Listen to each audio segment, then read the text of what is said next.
네, 정국의법을 모색한다. 네, 오늘은 임명진 목사와 함께하겠습니다. 어서 오십시오. 안녕하십니까. 예, 이제 정치권이 큰일 났습니다. 네. 예, 뭐 갑질 행포가 이게 도를 좀 넘어서고 있습니다. 최근에 계속해서 뉴스에 나오는 사람들, 박기춘 의원 뭐 지금 구속 수감됐고요. 심학봉 의원 경찰 조사 중이고요. 검찰 조사 중이죠.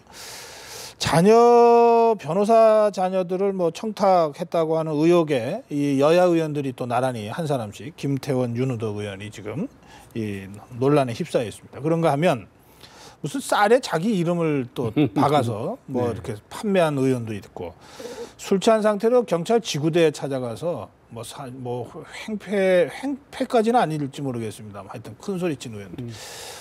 이거 어떻게 보십니까? 이런 세태, 이런 글쎄 이게 300명밖에 안 되는 국회의원이 말이에요. 네. 그저 옛날부터 우리가 늘 하는 얘기가 이게 정치인들이 국민을 염려를 해야 되는데 네. 국민들이 정치인을 염려하는 그런 일이 오래전부터 있었어요. 이게 지금 고쳐지질 않고 네. 계속해서 이어지고 있는데 네. 근본적으로 이게 이제 윤리의식의 문제입니다. 네. 국회의원들의. 이게 국회의원이라면 공인인데 공인의 의식도 없고 역사의식도 없고 윤리의식도 없고 특권의식으로만 가득 차 있어요. 이게 지금 세상이 많이 변해서 기업도요. 옛날같이 경영하면 안 됩니다. 그럼요. 소위 회사의 윤리경영이라는 예, 거지 않습니까? 윤리경영하죠. 예. 온 세상이 다 지금 윤리에 대한 이런 그 강조를 하고 있는 네. 이 마당에 유독 지금 이 정치인들에게만 이 윤리적인 그런 그 의식이 결여되어 있는 일들이 지금 나타나고 있거든요. 이거 저 공천이나 뭐 선출되는 과정에서 네. 그런 거를 좀 검증하거나 뭐 이럴 장치가 없습니까? 그러니까 현재와 같은 상황으로 정치인들이 이렇게 가면 네. 결국은 국민들에게 지탄을 받고 국민적인 신뢰를 잃게 되는 것이고 정치가 어떻든지 간에 이 국가 발전에 앞장을 서서 가야 되는 네. 건데 이렇게 국민의 지지와 신뢰를 잃어버리면 이게 지금 이 나라가 어디로 갈지 굉장히 걱정스럽지 않을 수가 없는 거예요, 지금 이게. 예. 특별히 이번에 그 자녀 네. 취업 청탁 문제 네. 지금 취업 대란 지금 상황에 있거든요. 네. 네. 청년 실업이 100만 명이랍니다. 그런데 10%라고 그러는데 공식적으로는 체감은 30%라는 겁니다. 아. 그래서 지금 뭐 3% 시대를 넘어서 7% 시대가 됐거든요. 네. 청년들이. 이런 절박한 상황 속에서 아니 또 청년 일자리를 창조한다는 사람들이 자기 자식에게 대해 자식을 청탁한다. 이제 국회의원들이라는 게 결국은 뭐 취직부터 하죠. 지역 구민들 때문에 네. 또 자기 측근들 때문에 네. 또 불가피하게 그런 경우도 있지만은 네. 그러나 이거는 자기 자식까지 취업을 청탁하고 나섰다. 이게 좀 국민들이 지금 분노하는 겁니다, 이게. 예. 네? 어떻게 해서 지금 그 국회의원들이 자기들의 특권을 이용을 해가지고 기업에 이렇게 그 청탁을 하기까지 이르렀는가. 네. 이것에 대해서 지금 국민들이 분노하고 아니 국회의원 아버지 못 둔 자식들은 어떡합니까? 또 그래요. 예. 자기 자식이 지금 놀고 있는데 내가 국회의원도 못 되고 권력의 자리에 있지도 않으니까 이게 참 내 신세가 뭐냐. 이 한탄하고 이게 분노로 이어지고 그래서 사회적인 갈등이 되고 이게 무슨 한두 가지 사건 뭐 한두 사람의 일이기는 하지만은 이게 참 국민들에게 분노를 일으키는 그런 일이고 저는 단지 이게 정치인들만의 문제가 아니고 네. 이 고위 공직자들도 문제입니다. 이게 지금. 네. 네? 네. 이게 드러나지 않아서 그렇지 하필이면 두 사람은 이게 드러났어요. 이게 예. 드러났으니까 아마 두 사람은 본인 자신들이 억울하다 그럴 거예요. 네. 네, 억울하다 그럴 텐데 그 두 의원 이 각 당에서 지금 뭐 조사한답니다. 네. 사실이 어떤지를 조사한다 그러는데 이 두 사람이 어떻게 처신해야 됩니까? 그럼 지금 저는 지금 뭐 조사한다 그러는데 당 차원에서는 이런 무리가 일어난 것만으로도 공인으로서 책임져야 된다고 생각합니다. 본인들 자신이 예. 자숙해야 되고 정말 본인들 뭐 양심이 아는 거니까 네. 양심에 따라서 저는 국민들에게 책임을 지는 그런 지금이라도 일부에서는 의원직 사퇴 요구 목소리도 뭐 나오고. 그것까지 가야 되는지 모르지만 어떻든 본인들이 이거는 스스로 책임을 지는 그런 자세를 보여야 적어도 자식을 취업 청탁 그런 그 공인으로서의 그런 의식을 망각한 것을 그래도 국민 앞에 사죄하는 것이 된다. 저는 그렇게 생각합니다. 네. 예, 목사님이 한나라당 윤리위원장을 하셨댔죠? 네. 그 지금도 내가 윤리위원장 하는 줄 아는 사람들이 많아요. 그때가 언제였어요? 몇 그게 대 뭐 국회였습니까? 벌써 저지난 국회였었죠. 아, 그럼 네. 17대였습니까? 네, 그렇습니다. 네. 그때 어쨌든 그 한나라당 국회의원들에 대한 윤리 문제를 네. 어쨌든 이게 살펴본 거 아닙니까? 네, 네. 그때랑 비교해서 윤리의식이 조금이라도 좀 나아지고 있습니까? 아니면 후퇴되고 후퇴했죠. 후퇴되고 후퇴를 있습니까? 했죠. 그럼요. 예. 많이 후퇴했죠. 이게 참 불행한 일인데 이게 이제 국회의원들이 가져 특권을 가졌고 특권 의식이 있는 사람들이거든요. 이게 강력한 제재를 해야 되는 거거든요. 네. 견제 장치가 있어야 되는 거거든요. 네. 근데 지금 새누리당의 윤리위원장이 누군지도 알 수가 없잖아요. 아, 지금 공석이랍니다. 공석이랍니다. 또 예. 한 달 동안.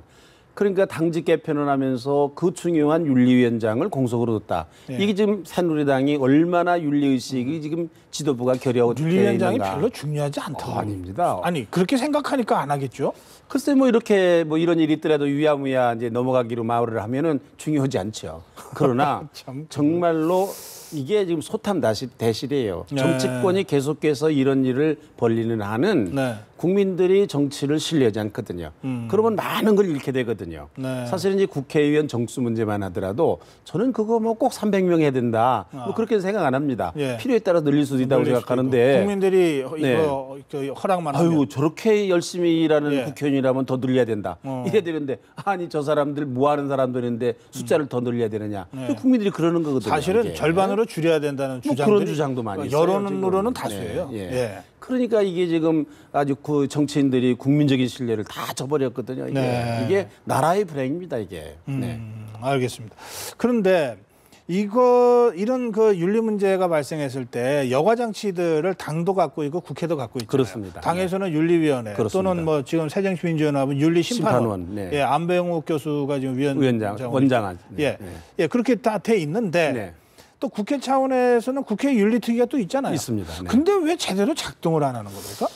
그거 이제 새누리당 옛날에 그 한나라당 때 예. 보면은 이 강재섭 대표가 그때 네. 한나라당이 위기에 빠졌었습니다. 네. 예를 들면 차떼기당이라는 네. 그런 위기에 빠져서 뭐 정권을 다시 찾을 수 있는 그런 가능성도 희박하고 국민들의 지탄을 받고 네. 그러니까 이제 강재섭 대표가 자기가 대표 최고위원이 되면서 윤리위원장을 밖에서 내려야 되겠다. 네. 지금 이게 새누리당의 윤리위원이 뭐 사실은 15명이었는데 한나라당 때는 외부 인사가 8사람이었습니다. 아, 외부 인사가 많았군요. 예, 그리고 예, 예. 윤리위원장인 저에게 외부 인사를 선임하는 권한을 줬습니다. 아하, 예. 그 독자적으로 활동할 수 있는 그러니까 그런 권한도 줬어요. 결국 고양이 목에 자기 방울 달기가 어려우니 네. 외부 사람들을 통해서라도 좀 네. 정화하자. 네. 이래야 뭐가 되는 거군요. 그렇습니다. 예. 그래서 전권을 주니까 네. 그리고 뭐 그 강재섭 대표가 아주 훌륭한 사람이어서 한 번도 간섭을 안 했습니다. 아하, 예. 독자성을 주고 하니까 참 소신 있게 활동을 할 수 있었고 네. 강재섭 대표가 마지막 그 당 대표로서 국회에서 연설을 하면서 무슨 얘기를 했는가? 네. 이 국회가 바로 되려면 정치가 바로 되려면 국회에 있는 윤리특위를 외부인으로 구성해야 된다. 이분이 마지막 그 얘기를 하고 국회를 떠났어요. 그렇군요. 그런데 그 얘기를 굉장히 오랜 정치 생활을 한 분이기 때문에 의회 생활을 한 분이기 때문에 예. 이분의 얘기를 굉장히 기다려 드려야 되는데 지금 국회의원들의 생각은 뭐 윤리특위 자기들 예. 심사하는 사람을 외부 사람으로 해? 우리를 누가 심사해?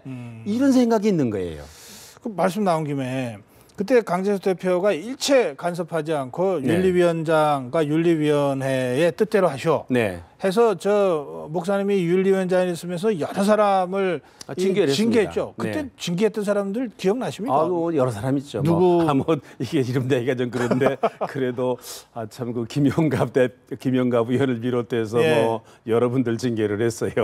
지금 뭐 당 대표시는 분도 들어가 있고. 김무성 대표도요? 그때 뭐 그 당의 그 실세라고는 그 이명박 캠프의 실세라고는 사람도 뭐 징계를 하고 정도현 의원? 뭐 예. 여러 사람을 징계했습니다만은 예. 잘했는지 못했는지 모르지만 이게 또 아니 이거는 공당의 기록이기 때문에요. 네. 예. 또 윤리위원회의 지금 가장 큰 문제가 이겁니다. 사실을 조사한 다음에 그러거든요. 아, 그게 사실이 조사가 되질 않아요. 검찰 수사도 잘 안 되는 판에 시간도 몇 달. 윤리위원이 무슨 재간으로 다니면서 사실을 조사를 그러네요. 합니까? 수사권도 없이. 그럼요. 근데 윤리위원회는 사법기관이 아닙니다. 네. 윤리기관입니다. 그러니까 무슨 어떻게 해야 되는가? 당규에 있어요. 예. 그 사람의 행위가 당의 명예를 실추하는 경우에 국민의 신뢰를 저버리는 경우에 징계를 한다 이렇게 돼 있어요. 네. 그러니까 그런 것 때문에 무리가 일어나고 사회적인 그런 그 소동이 일어나면 그것으로서 당의 명예가 실추된 거고 네. 그게 징계 사유예요. 사실이었든지 아니었든지 그것 자체가 징계 사유예요. 우린 그렇게 징계를 했어요. 알겠습니다. 그러니까 정치인들이 목사님 뭐 싫어하고 무서워하고. 네, 뭐 그거는 사실이긴 하지만 저는 정치인들에게 잘 보이고 뭐 그래서 한 자리를 하고 그런 생각을 하진 않고 저 나름대로는 예. 그래도 이게 나라를 위하는 일이다 이렇게 이거 생각하고 참, 한 예. 겁니다. 네. 알겠습니다. 예, 다른 사안들이 좀 있어가지고. 그 새정치민주연합의 혁신위원회에서 네. 현역 의원 20% 물갈이를 공개적으로 선언했습니다. 네. 그리고 이게 최소한이다. 앞으로 더 늘 수 있다. 네. 비율이 이렇게 지금 선언을 했는데 그러나 뭐 예년에 비해서 뭐 20%가 뭐 대단한 혁신이냐. 뭐 이런 또 네. 비판 여론도 있습니다. 어떻게 보십니까? 약간 이러나 저러나 이 김상곤 혁신위원장이 네. 이 무더운 여름에 고생 많이 해요. 그런데 저는 예. 그 김상곤 그 위원장이 예. 지금 8번째 발표하는 거 아닙니까? 혁신안. 네, 혁신안 8차 예, 혁신안. 그걸 보면서 예. 처음에는 조금 시큰둥하게 생각을 했는데 저렇게 열심히 하는데 네. 야당을 개혁해 보려고 저게 야당에서 꼭 실천이 돼야 되는데 그래서 야당이 정말 개혁이 되고 혁신이 되고 국민의 사랑을 받는 정당이 돼야 되는데 네. 그런 아주 마음이 간절했어요. 너무 간절하게 하니까 예, 이게 지금 예. 20% 그거 그 계산하는 사람들의 얘기를 들어보니까 뭐 지금 불출마 선언하는 사람도 있고 네. 뭐 또 구속된 사람도 있고 뭐 이런 사람들을 제외하면 예. 그게 몇 명이 안 된답니다. 아하, 예. 이게 우선 그래서 실효성 문제가 나오는 것 같고 또 20%를 어떻게 도대체 평가를 할 거냐라는 그 평가의 방법 같은 거 네. 이런 것들 때문에 앞으로 많은 난관이 있을 가능성이 있는 그런 혁신안이다. 네. 그러나 어떻든 이거 실천을 하면은 굉장히 네. 좀 좋은 안이라고 생각을 합니다. 네. 그래요. 네. 그런데 이제 새누리당은 그 지난번 선거 때 25% 컷오프 이것에 이 김무성 대표도 걸려가지고 네. 억울하게 됐다 이래서 네. 그런 억울한 일이 없도록 하겠다고 해서 이제 이 완전 국민 경선 네. 오픈 프라이머리를 새누리당 독자적으로라도 하겠다. 뭐 오늘 이 시각까지는 네. 그런 입장인 것 같은데. 곰이 무섭다고 예. 호랑이한테 가면 안 됩니다. 그 무슨 말씀이십니까? 곰을 잘 다뤄야죠. 예. 네. 25% 그래서 억울한 사람이 있을 수가 있다. 네. 세상에 공천에 떨어진 사람 치고 억울하지 않다는 사람 없습니다. 그건 또 그렇죠. 예. 난 그런 사람 못 봤습니다. 다 억울하다는 겁니다. 뭐가 떴고 억울하다 그러는 겁니다. 저는 이게 소위 그 완전 국민 경선제 있지 않습니까? 늘 주장하는 거지만 아니 공천 과정에 왜 국민들을 끌어들입니까? 물론 뭐 여론조사를 하고 아니 공천권을 국민에게 돌려준다는 건데? 투표권을 돌려줘야죠. 아 그렇죠. 예. 예, 왜 공천권을 돌려줍니까? 공천권은 당이 가져야 되는 겁니다. 당원들한테 돌려줘. 당원들에게 돌려주고 당이 예. 가져야 됩니다. 책임 있게 공천해야 되는 겁니다. 예. 우리가 이렇게 공천을 했으니 국민들은 어떻습니까? 이러고 물어봐야 되는 게 정상이지. 네. 아니 왜 그럼 투표를 왜 합니까? 왜 투표를 해요? 투표 2번 하게. 2번 하게 되는 하는 경우는 왜 꼴이죠. 그런 일을 하는가? 예. 그러고 지금 완전 그 국민 경선제라는 게 뭐 그게 굉장한 개혁안처럼 보여지지만 네. 실질적인 면에서 여러 가지 문제가 있거든요. 역선택. 역선택이라든지 뭐 도대체 뭐 여러 가지 문제가 있는 거거든요. 예. 또 그리고 이게 신인이 진출할 수 있는 기회가 없잖아요. 그러니까 예. 현역 의원들한테 상당히 유리한. 그렇죠. 그러니까 지금 현역 의원들은 입만 열면 이게 지금 이거 대단한 거다. 그리고 뭐 이게 무슨 뭐 공천 혁명이다 그런 얘기를 하는데 네. 또 국민들이 얼마나 많은 사람들이 거기에 넘어가는지 모릅니다. 공천권을 국민에게 준다. 뭐 프랭카트도 써붙였지만 네. 저는 그걸 보면서 아니 누가 공천권 달라고 그랬어? 투표권 달라고 그랬지. 공천 잘해. 예. 그럼 우리가 보고 찍을 거야. 이게 정상이지. 네, 도대체 왜 공천하는 과정부터 물론 여론조사를 한다든지 또 뭐 여러 사람들에게 의해서 뭐 도덕성이든지 윤리적인 문제라든지 이런 것들을 좀 걸러내는 일, 예. 검증하는 일, 뭐 이런 것들은 예를 들면 뭐 국민들이 참여를 해서 한다 할지라도 네, 네. 투표에 의해서 공천을 한다. 국민들이 투표를 해서 공천을 준다. 난 이건 뭔가 이상하다. 또 비례대표는 어떡할 겁니까? 아 예. 비례대표는 어떡할 거예요? 지금 사실은 이 공천 중에 가장 심각한 문제가 비례대표예요. 예. 그래도 지역구 의원들은 국민들이 거르는 거예요. 그래도 투표를 하고 정당성이 있는 거예요. 네네. 그러나 비례대표제는 지금까지 보면은 당대표든지 뭐 계파 간에 나눠 먹기를 한다든지 네. 도대체 저 사람들이 왜 도대체 비례대표 의원이 되는가 설명하기가 어려운 사람들이 있는 거예요, 이게. 네. 이 사람들은 그럼 완전 그 국민경선제라면 이 사람들은 어떻게 선정을 할 거냐? 아하. 이게 함정이 있는 거거든요, 이게. 네, 네. 네? 그러니까 저는 이 문제에 대해서 좀 깊이 생각을 해야 되고 예를 들면 그 지금 새정치연합에서 혁신위원회에서 발표한 거를 가만히 보니까 뭐 20% 컷오프다. 네. 뭐 또 무슨 검증위원회를 만들어서 뭐 네. 검증한다.